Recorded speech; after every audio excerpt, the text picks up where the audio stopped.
ये सरकार की सारे नाकामी है, उनकी लापरवाही है, निकम्मी है सरकार।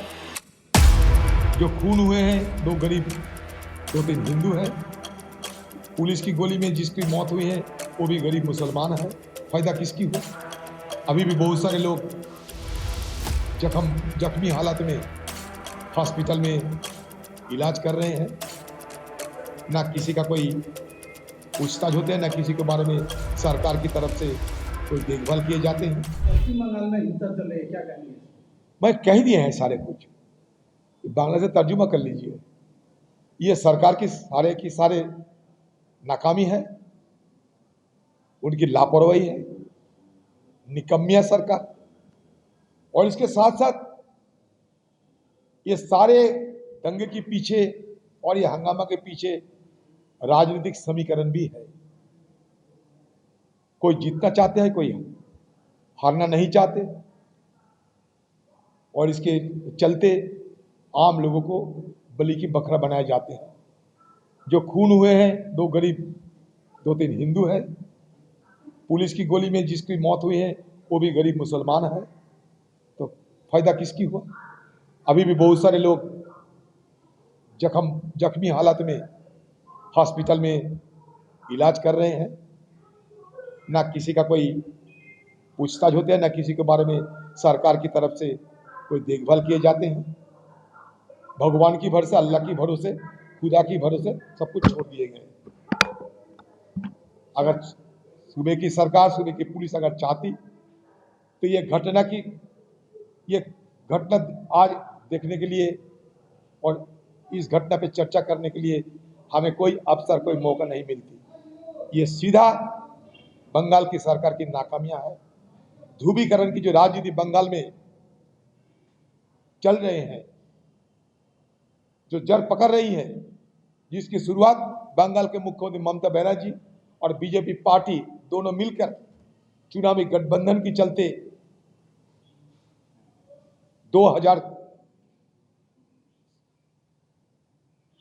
की शुरुआत से बंगाल में शुरू किए थे।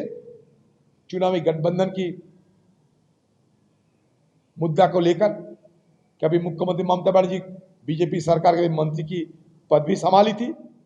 उसी दिन से जो सिलसिला जारी हुई है, उसी दिन से जो चल रही है, उसके चलते ये बंगाल, जिस बंगाल के साथ ना कभी सांप्रदायिकता, ना कभी जात पात की कोई रिश्ता थी। कभी दिल्ली में पहले हम लोग जब जाते थे तो लोग जब पूछते थे कि बंगाल में जात पात सांप्रदायिकता के बारे में कुछ कहिए, मैंने कहा है ही नहीं तो क्या कहूं। मैं जहां से चुनकर आते हैं 70% मुसलमान, सिर्फ मैं नहीं, मैं प्रणब मुखर्जी साहब को भी यहाँ से चुनाव में शामिल करके जिताकर हम लोग भेजा दिल्ली में। वो भी ब्राह्मण की बेटे थे। जहां 70% से ज्यादा, 70% से ज्यादा मुसलमान आबादी, हुआ 2 हिंदू नुमाइंदे बंगाल यहाँ के लोग चुने थे।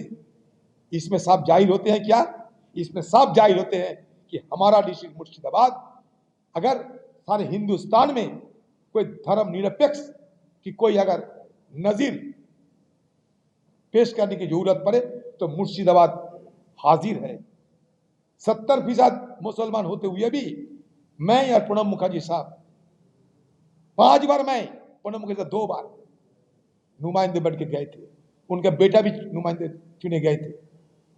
ये धर्मनिरपेक्ष, ये जग जाहिर मिसाल आज ये तबाह हो गए हैं, ये खत्म हो रहे हैं। बजाय ध्रुवीकरण की राजनीति, ध्रुवीकरण की सियासत, चुनावी ध्रुवीकरण, सत्तारूढ़ पार्टी टीएमसी, विपक्ष बीजेपी दोनों मिलकर ये चुनावी ध्रुवीकरण कर रही है। दोनों पार्टी को ये सूट कर रहे हैं। नतीजा सारे बंगाल में धीरे धीरे सांप्रदायिक हिंसा फैल रहे हैं। सांप्रदायिक हिंसा के माहौल मंडरा रहे हैं सारे बंगाल में। मैं इस जिले के आदिवासी, इस जिला की मैं रहने वाले, मेरे लिए शर्मिंदा की बात है। बचपन से हम लोग यहाँ पाले पोसे बड़े हुए हैं, कभी ऐसा नहीं देखा हम लोग जब आजाद हुई थी हिंदुस्तान, तब भी मुर्शिदाबाद के मुसलमानों ने पाकिस्तान जाने में इनकार कर दिए थे। आपको याद रहना चाहिए, शुरू से मुर्शिदाबाद डिस्ट्रिक्ट मुसलमान बहुल डिस्ट्रिक्ट रहे थे, आज भी है, लेकिन ऐसा कभी नहीं देखा हम लोग।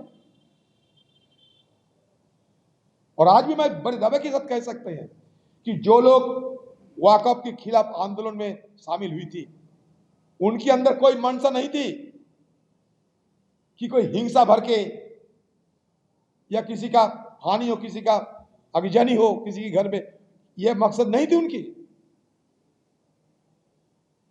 और जुलूस के अंदर बाहर से एक साजिश की बदौलत घुसा के यह हंगामा फैले गए थे। इसमें आंदोलन में शामिल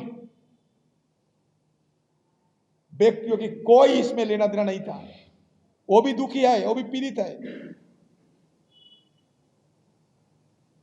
शामशेरगंज में हिंदुओं को सहारा दिया मुसलमानों ने, ये भी आप जान लीजिए। नहीं तो जहां 80% मुसलमान और 15 से 20% हिंदू रहते हैं, वहां दो नहीं बल्कि और ज्यादा खून खराबा हो सकते थे, लेकिन वहां मुसलमानों ने सहारा दिए थे। कहीं कोई पुलिस वाले नहीं थे। सब घटना घटने के बाद पुलिस वहां पहुंचे। ये पुलिस की नाकामी और पुलिस की बैठा के पुलिस के निष्क्रिय रखने के लिए पुलिस के अंदर में कोई साजिश तो नहीं हुई थी, ये भी देखना चाहिए। ये भी देखना चाहिए कि क्यों पुलिस चुप्पी साधी रही हुआ, या कई दिनों से लगातार इस तरह की घटना घट रही है, तो पुलिस को क्यों भड़क नहीं लगी। यहां के पुलिस इतने बुद्धू तो नहीं है, इतना दिमागी अपंग तो नहीं है, फिर भी उनको भड़क क्यों नहीं लगी। पिछले 1 साल से चल रहे हैं मुझे हराने के लिए। पिछले 1 साल पहले रामनवमी के दिन दंगा फैला गई थी शक्तिपुर में। उसके बाद एक के बाद एक बेलडंगा नौदा एक के बाद एक होते होते होते होते जंगीपुर होकर चले गए, शामशेरगंज दक्षिण से उत्तर चले गए। 1 साल, पिछले 1 साल की अब जायजा लिया करो, आपको पता चलेगा कि सुनियोजित तरीके से ये दंगा मुर्शिदाबाद फैले जा रहे हैं, सुनियोजित तरीके से। पहले मुझे हराने के लिए और अब किसी को जिताने के लिए। नहीं, निगाह तो भटकेगी। 26,000 की शिक्षकों की नौकरी चली गई, इस तरह की घटना घटी तो निगाह तो भटकाएगी। इनकी सुविधा किसकी होगी? निगाह भटकाने के लिए जो जी जान कोशिश कर रहे हैं, उनकी जरूर सुविधा होगी, यही कहते हैं।